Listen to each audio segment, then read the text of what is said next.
y'all, we're going to talk about how to persuade a seller on the phone to let you even get an appointment to come look at the house. We're going to dive into, how to talk to a seller. What if the seller says that they're a lot smarter than I am? What if I'm talking to a doctor? What if I'm talking to somebody who is really experienced? Like, how do I talk to these sellers to let them know that I am a serious real estate investor, that I can help them with their real estate dilemma? That's what it's all about. I'm not going to teach you persuasion tactics or sleazy sales tactics. I focus on helping women use our natural abilities as excellent communicators. We talk a lot, in case you don't know. To get deals done, to get real estate deals done, and how to find sellers you can get just wrapped around your pinky, just like your daddy and your papa and your husband. We're going to use those same skills with sellers, but not in a trashy way, okay? So, let's talk about sellers. You need to focus on sellers, morning, noon, and night. Now, the thing is, ladies, you've been learning a lot about real estate. You've got all these great new terminologies and vocabulary words and things bouncing around in that pretty little head of yours, don't you? And yet, you haven't gotten that deal done, right? So how do we persuade a seller? How do we talk to a seller? How do we get down to the meat and potatoes of what's going on in this real estate transaction to make sure that we can make that money, honey?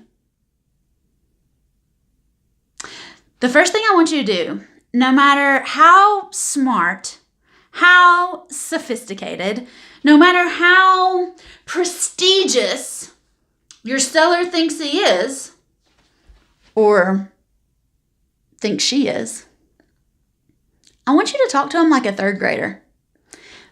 Because most people in America speak on a third grade language, especially if it isn't their area of expertise. Now, I'm a real estate investor. If I went to a doctor's conference, I would feel like they were speaking a different language because I don't understand. But when I go to the doctor's office, he speaks to me like a third grader because those are going to be the words that I understand. Does that make sense?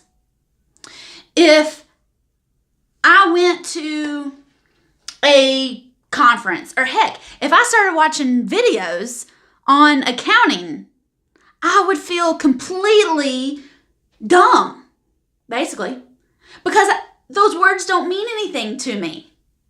But when I speak to my accountant, she uses words that I understand, or she warms me up to new vocabulary words, right? And that's the difference between a good doctor and a good accountant and a not so good doctor and a not so good accountant.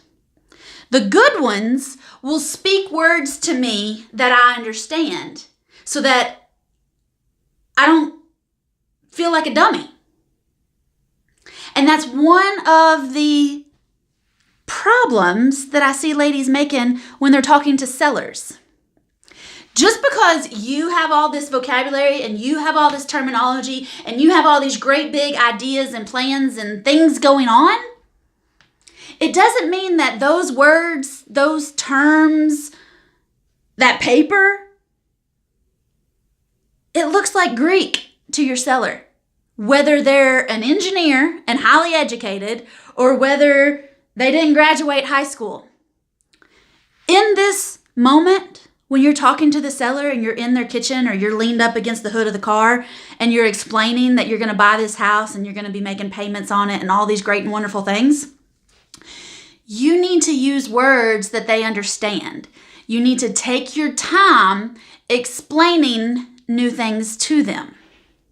Most people understand the word rent. I'm going to pay you rent for the next 10 years. Whatever you're paying on your mortgage payment, that's what I'm going to be paying straight to your bank.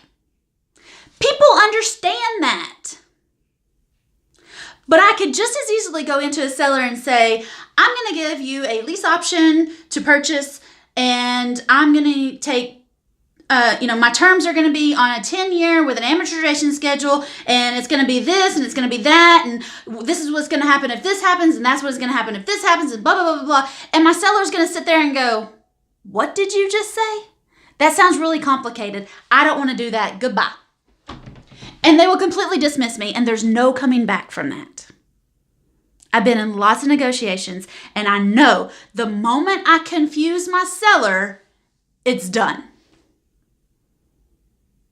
So speak to them like a third grader. My stepsons are, I started doing real estate when they were in the 3rd and 1st grade, and I figured out how to tell them what I was doing, even to a 3rd grader and a 1st grader. They could understand. So please don't speak to your sellers in words that you've learned at the college level that they are still, even though they're amazing people and educated and all these wonderful things, they're not a real estate expert. And in this situation, you become the real estate expert. Whether you've done 100 deals or whether you haven't closed a deal yet. Ladies, just by studying this stuff, just by absorbing it, just by being around it, you are eons ahead of a seller.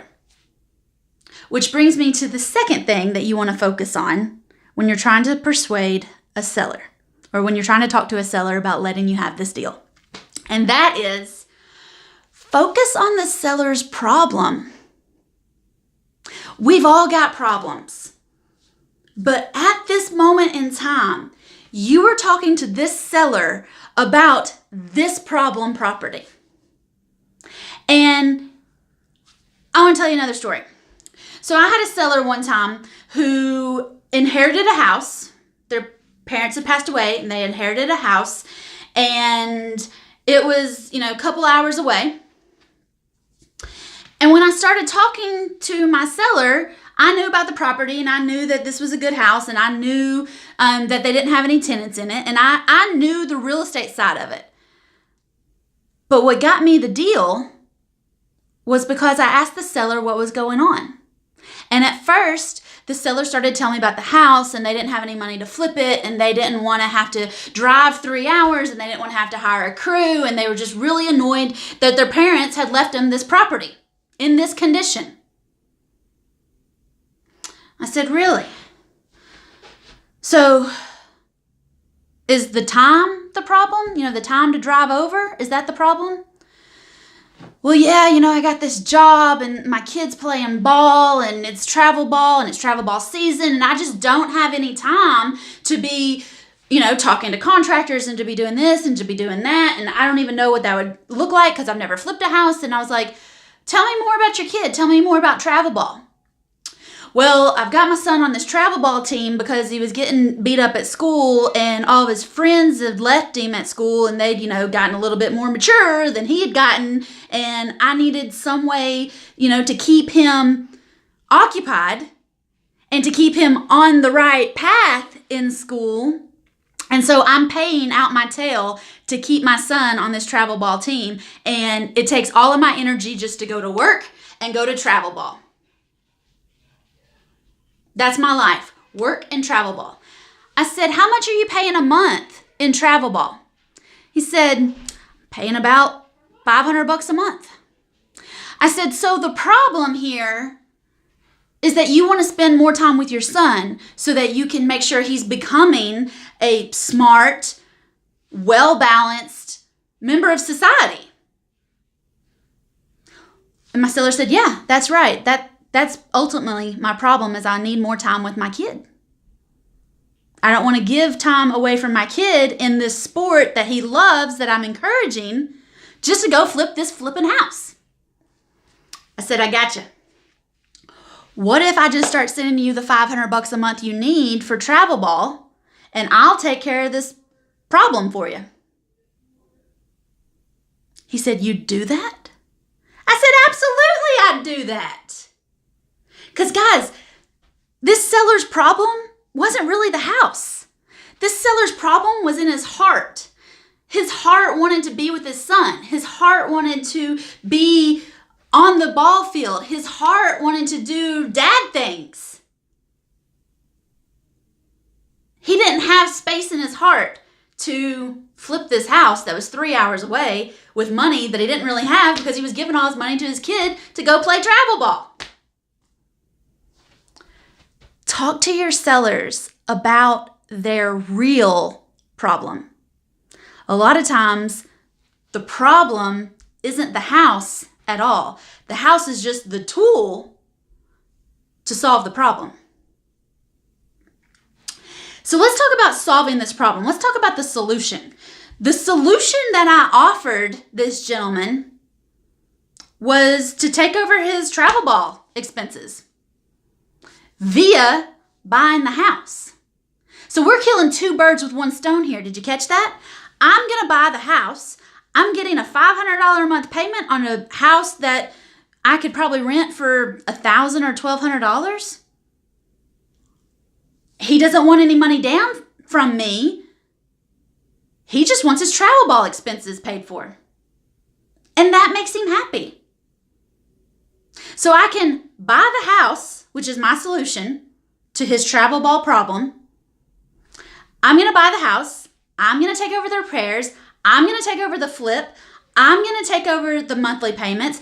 And he can focus on his real heart's desire, which is travel ball with his kid. So most people would focus on the solution. I'm going to buy your house. I'm going to buy your house. I'm going to give you some money. I'm going to give you some money. I'm going to give you whatever, blah, blah, blah. I'll take care of the house.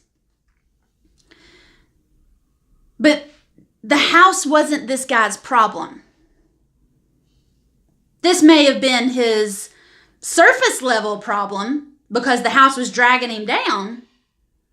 But his real problem was not getting to spend quality time with his kid. All right? Talk to your sellers like third graders.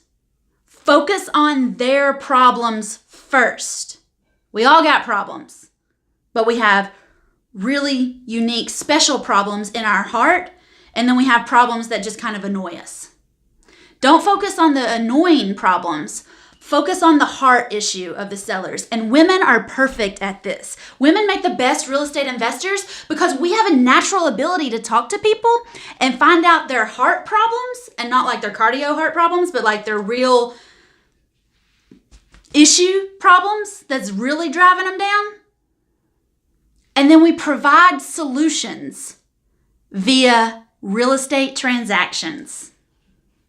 And I would not say transactions because that's not a word a third grader would understand. But that's it, guys. That's how you're going to persuade your seller. That's how you're going to talk to a seller. That's how you're going to win the deal. Talk to them with words they understand. Focus on their real problem, not what you want their problem to be, which is usually the real estate. That's not their problem at all. And then offer a solution for their real problem via a real estate transaction. The real estate is just the vehicle. It's just the tool. You, as a real estate investor, are a problem solver. If you have any questions, if I said something you didn't understand, my name is Whitney Nicely. I'm the broker for Whitney Buys Houses. I've done 57 real estate deals in the last 3 years. I've learned a ton about creative financing, about negotiating with sellers, and doing it all like a lady. So if you have any questions, drop me a comment down below. If you like this video, share it out. If you want to know more about how you can get started in real estate fast, like today, I teach women all over the country how to buy houses, investment houses, let's be clear, investment houses so that they can create that financial freedom dream that they've always wanted.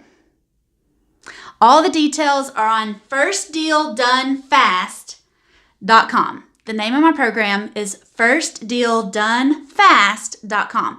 And let's be clear, a lot of my ladies are already landlords and it's just their first deal done fast with me. Or sometimes it's their next deal done fast. But then again, a lot of my ladies have never done a real estate transaction. They don't even own their own house. So I am absolutely geared towards helping women get their financial freedom. Whether you've done a deal before or whether you've never done a real estate deal, I can help you get your first deal done fast. All you gotta do is go to firstdealdonefast.com and get started. If you have any questions on this video, let me know. I do have another video coming up on how to fluff up a stubborn seller. Sometimes sellers throw a couple wrenches in the plan. So how do we help those sellers? I'm going to be talking about that in my next video, so stay tuned. Don't forget to subscribe to my channel, and I'll talk to you soon. Bye, y'all.